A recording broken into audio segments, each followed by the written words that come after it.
Durga, Lakshmi and Saraswati. They also represent tamas, rajas and sattva.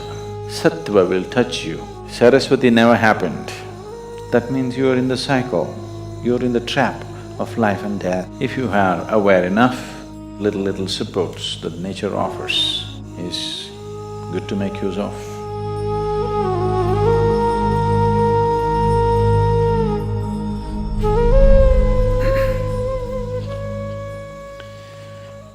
This is the first night of Navratri.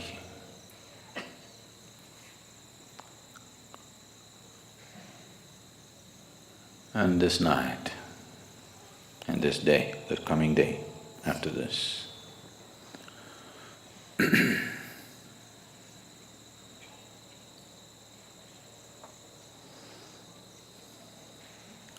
is dedicated to the feminine nature of the divine.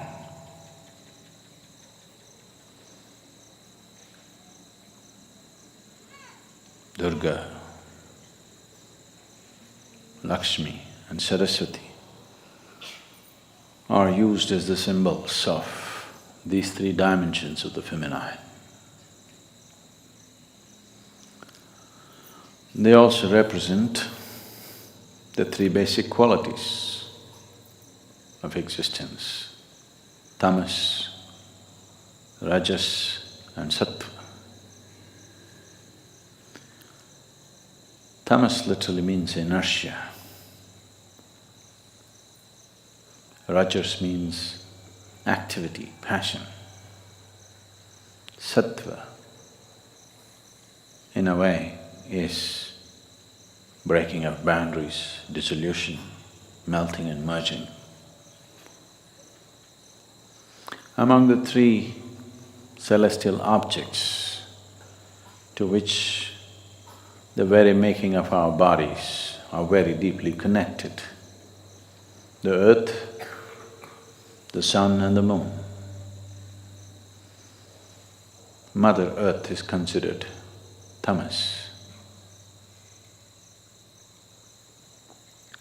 The sun is rajas, moon is sattva.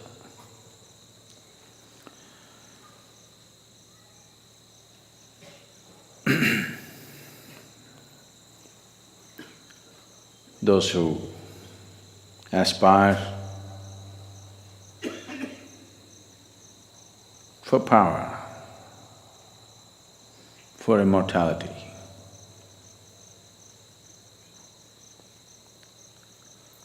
for strength, they will worship those forms of feminine which are referred to as tamas, like the Kali or the Mother Earth. Those who aspire for wealth, for passion, for life,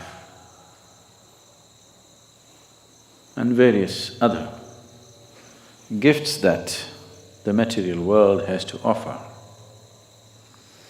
They naturally aspire towards that form of the feminine, which is referred to as the Lakshmi or the sun.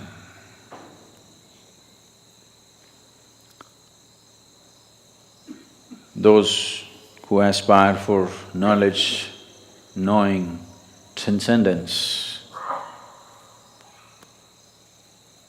immortality of not the body,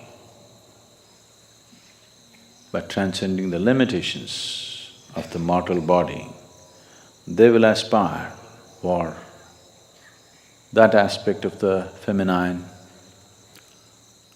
which is referred to as the sattva, or Saraswati is the representative of that, or the moon.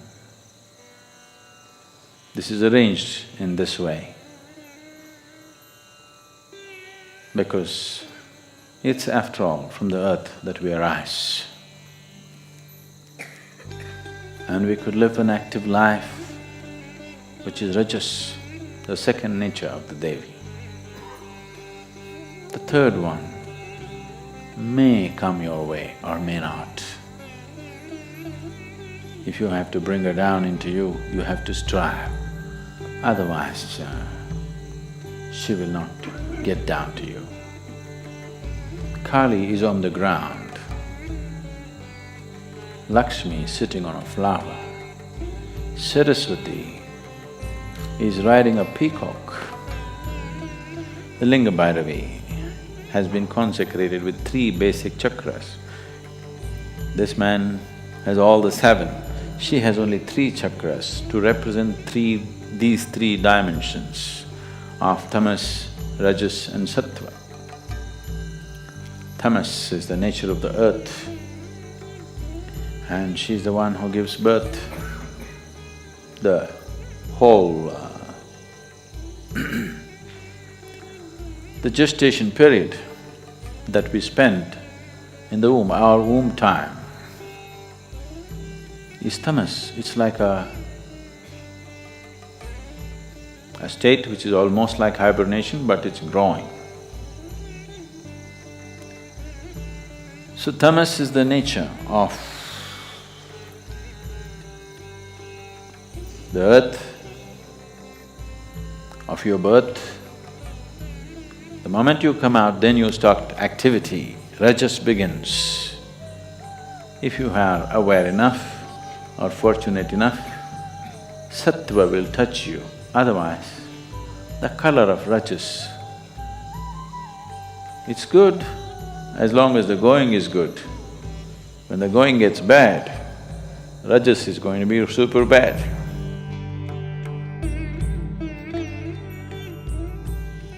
So what was absolute inertia now has become a dynamic rajas.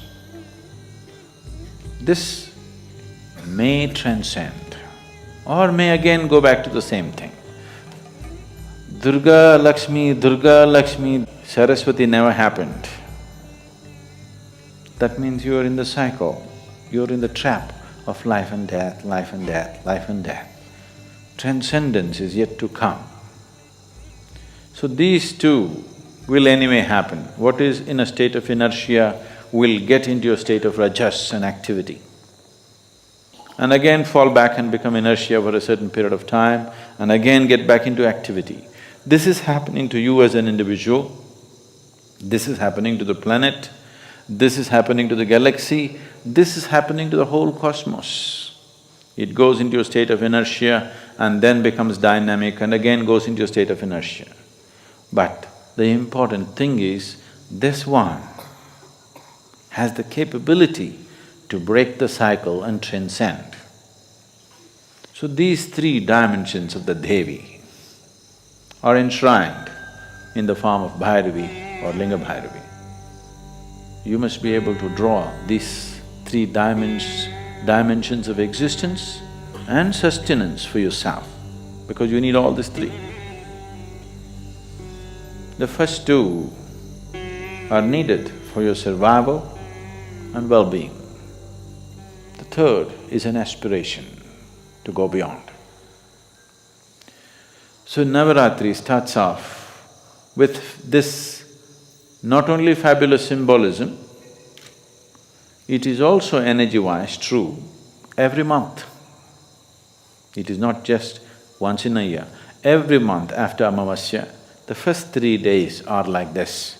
Amavasya is a state of inertia where the 5 elements are going through a certain integration within themselves. The next day is in a placid inertia state, then it gets active, then there is room for transcendence. The moon begins to appear. This is why the 3rd day's moon is held as very important, you know, Moon Rampurai. The 3rd day's moon is held as very important because the possibility of transcendence has opened up. What was in a state of inertia and then in a state of activity and entanglement now has opened the possibility of transcendence. Every month it is happening. This particular month is a little more pronounced because this Amavasya was more pronounced than the rest of the Amavasyas during the year. So, these 9 days, above all, to approach every aspect of life in a celebratory way, this is most important. If you approach everything in a celebratory way, you learn to be non-serious about life, but absolutely involved. The problem with most human beings right now is, if they think something is important, they will become dead serious about it. If they think it is not so important, they will become lax about it. They don't show the necessary involvement. That's not it. The passage, the secret of life is in this, seeing everything with a non-serious eye, but absolutely involved, like a game. That's the reason most profound aspects of life are approached in a celebratory way, so that you don't miss the point.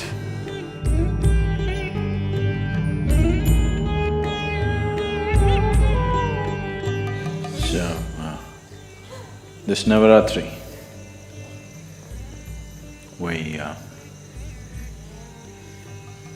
there are certain things happening in the temple.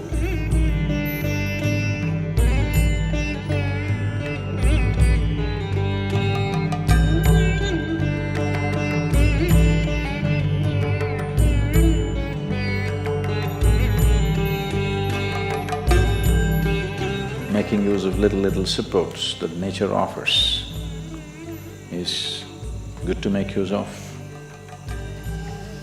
Going on your own steam is not impossible.